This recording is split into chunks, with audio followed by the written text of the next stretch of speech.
Ndiyo. Nyola, yes.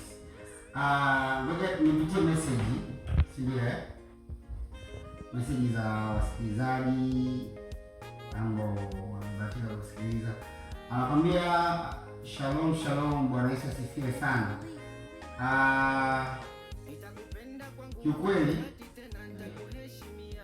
Kiukweli wakati wa Mungu ni wakati sahihi sana.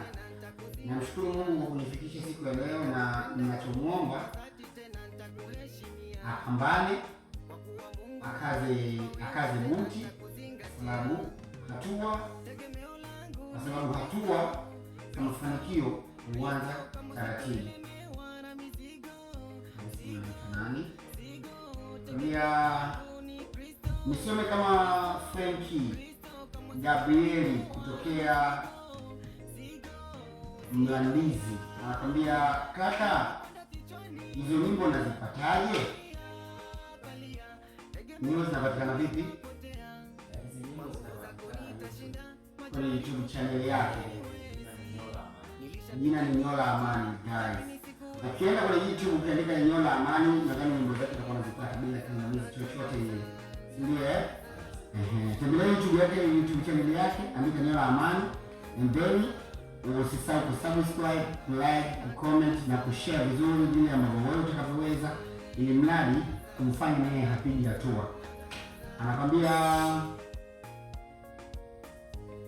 okay, samahani kaka, huyo mwanakwaya amesema anatokea wapi? Amesema anatokea Dodoma,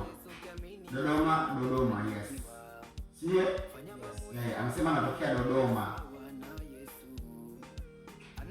Anaitwa Carolina Jafet kutokea Malamba Mawili.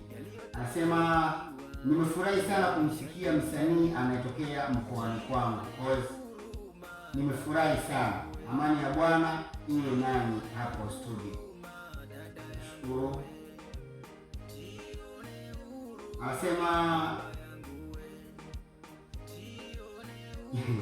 Anasema habari kaka hapo studio.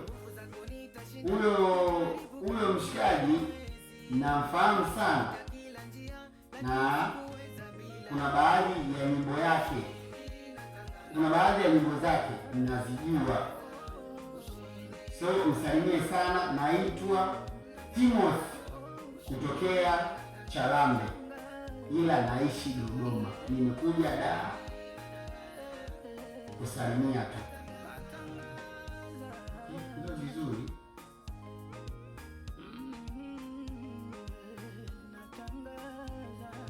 Nasema yuko vizuri, Mungu yuko pamoja naye, atafanikiwa. Dola mwanadamu kipenzi. Anasema niitwa Eric kutokea pande za Mombasa, Gongo la Mboto. Kaka, mwambie ndugu yetu akaze sauti, akaze buti na saluti sana kwake. Mwenyezi Mungu atamjalia kila la heri. Maneno ya wasikilizaji.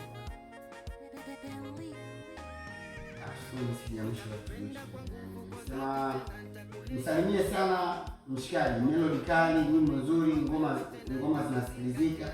Shout kwake. Naona naitwa nakwambia nikiwa kama champion melody, ngoma kali sana, ila ile ya pili sauti hiyo ya pili sauti sana, kalia sana, anajua kinoma. Ushauri wangu asikate tamaa. I like the music, not champion melody.